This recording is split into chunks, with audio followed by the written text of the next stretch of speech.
Okay,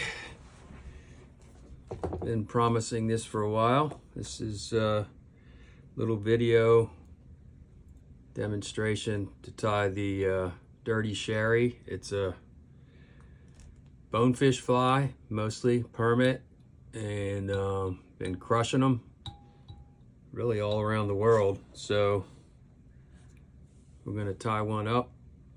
It's really not that hard. And today I'm doing a size, this is a size 4. I usually tie them in 4 and 6. I'm kind of tying a little bit sideways here to get a camera angle, so you'll have to excuse me.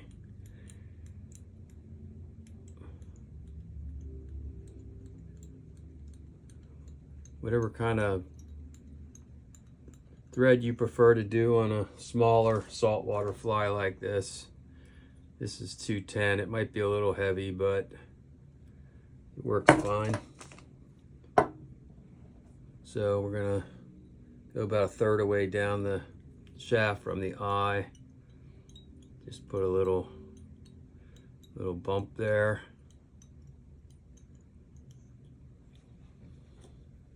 And you know, all through this, whatever, we're going to be attaching legs and all kind of standard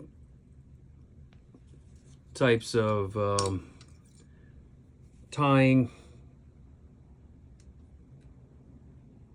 techniques. Whatever works for you is fine.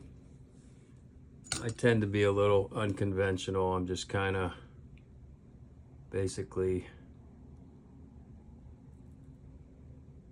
taught myself, and so I do what works for me, you do what works for you. A little dab of super glue on there. I have a small, extra small set of barbell eyes we're going to put on there. Again, whatever works for you. I usually do 3 wraps, and I twist it, straighten it out, do 3 or 4 on the other side till it's basically straight.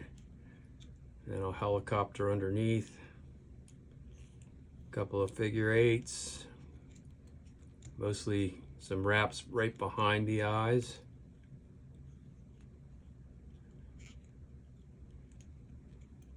And looks pretty good there. Okay, now we're gonna, this is ultra chenille, standard, and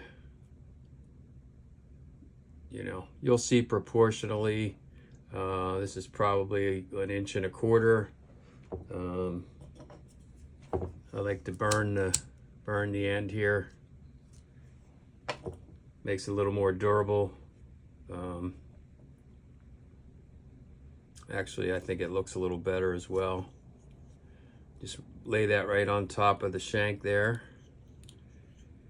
Now you'll notice I wrapped the thread almost halfway down the bend there. And the reason is we're going to bring this tail, I like to do a little adjustment right there. We're going to bring this tail almost halfway around down the bend, which when inverted in the water will have the tail sticking up, which is quite the trigger for these fish. And I've created some little mono eyes. Again, this is 20-pound hard mono. Hit it with the lighter, forms a little eye, and then I just, I like to use a red marker or a black marker for the eyes. These are red. I'm gonna kind of fold this in half so it bends outward. Again, I have kind of a weird angle here, but lay on one side, right down the side of the hook. And again, just like the tail, I'm gonna keep wrapping down so that these eyes will present in an upward fashion.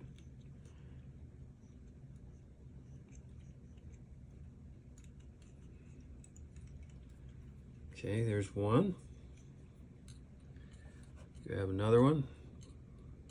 Give it a little bend. Obviously, you want these to be equal, so this is where you adjust on the second one.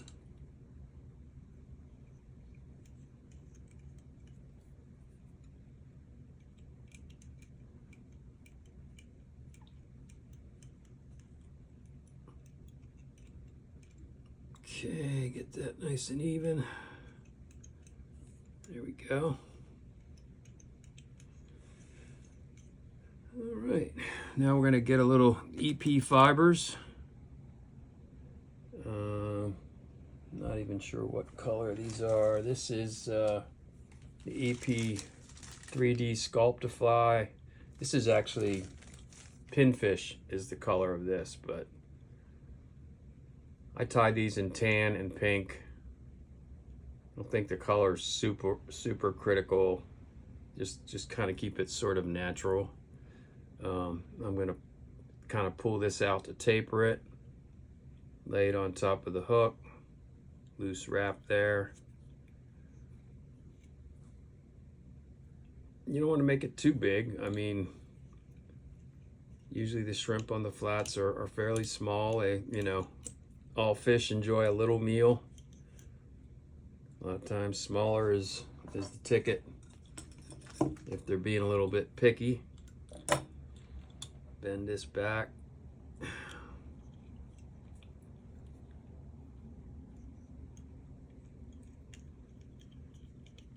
Wrap up that mess there.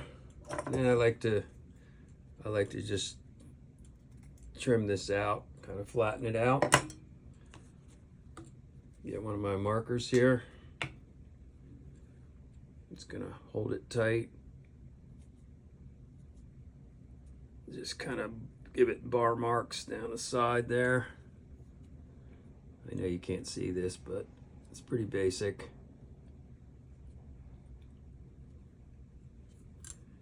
There we go.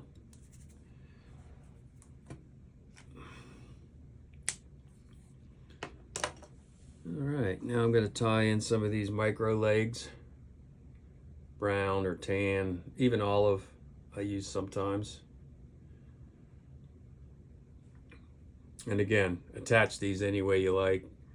I find it easy to just fold them in half like this. Come in on the near side. Wrap them in. So my near side will be a little shorter than the long side because I have to come up over and it's going to eat up a little more length on the legs. I mean, that's an easy way to do it. Okay, now we have a little bit of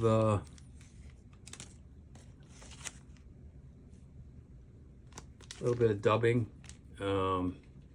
This is Spawn Ghost Shrimp is the color of this. Kind of gives it a little bit of a pink hot spot on there. And I'm not really using this like traditional dubbing as far as, you know, wrapping it around the thread. I'm just kind of getting a small section. And this is kind of a transition into the body material as well. So I'm basically going to go about halfway down to the middle of the open section, do a loose wrap, and I'll pull it a little more than half out, flip it back, a couple of wraps. There we go. And now we're gonna Get a little bit of this. This is crustacean is the color. This is Estes. This is actually the largest version, Grande. And the reason I use this is you'll see once I trim the sides, the length of this gives it a nice leggy, shrimpy feel once it's all trimmed up. So I'm just going to tie that in, go up just in front of the eye, and I'm just going to, as I wrap this, I'm just kind of preening it, pulling it back. Get a nice transition into that dubbing. Pull it nice and tight. Everything, you know, you want it to be durable. If you're going to go ahead and tie a fly, you might as well make it last. You know, you want it to be the best quality it can be. As long as you're doing it, you might as well do it right. Tighten this down real nice.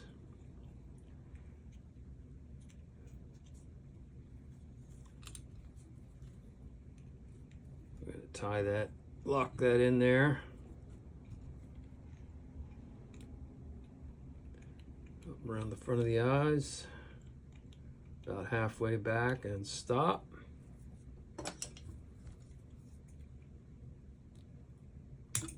Trim that.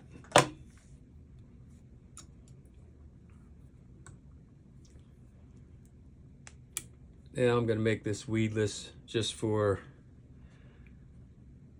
I'm tying this for an order, so I'm not sure where customers are fishing this, so they can always cut this off. Better to have it. You can always cut it off if you don't need it. And I like to tie these outward so that the main reason is so that when a fish bites it, if it's like you know, sort of a short strike, this won't be in the way. It's just going to push this down. Good hookup rate, and if you get into something real heavy, shells or grass, it's going to do the job. As far as keeping you from getting snagged up, this is just this is 16-pound hard mono.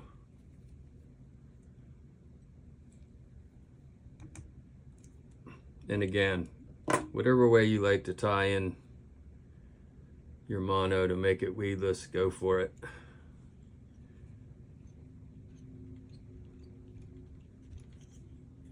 Okay.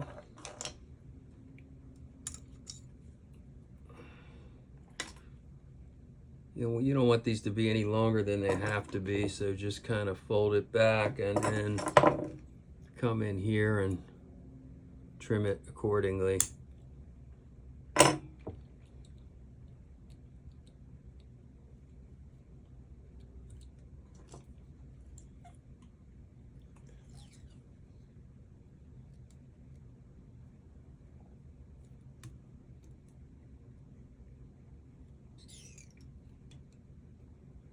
Like I said, this has been becoming a very popular fly. One of my clients here from the Outer Banks took some of these down to the Bahamas, and he said they were just simply inhaling these flies.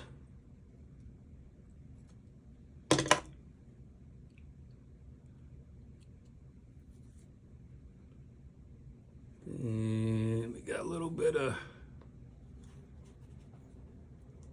resin on there. Again, a little bit, you know, less is more sometimes, but the resin does make it a little more durable.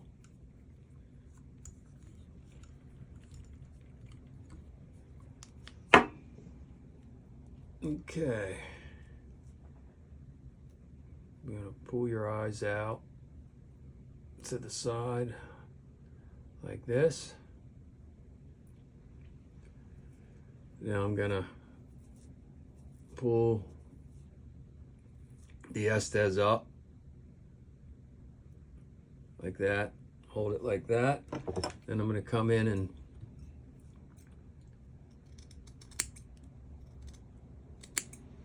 trim the top nice and flat so it sits flat. And then on either side, giving it more of a shrimp profile. Like that. So you can see. Nice little tail for a trigger. Got some legs. And it's a kick-ass fly. The Dirty Sharry.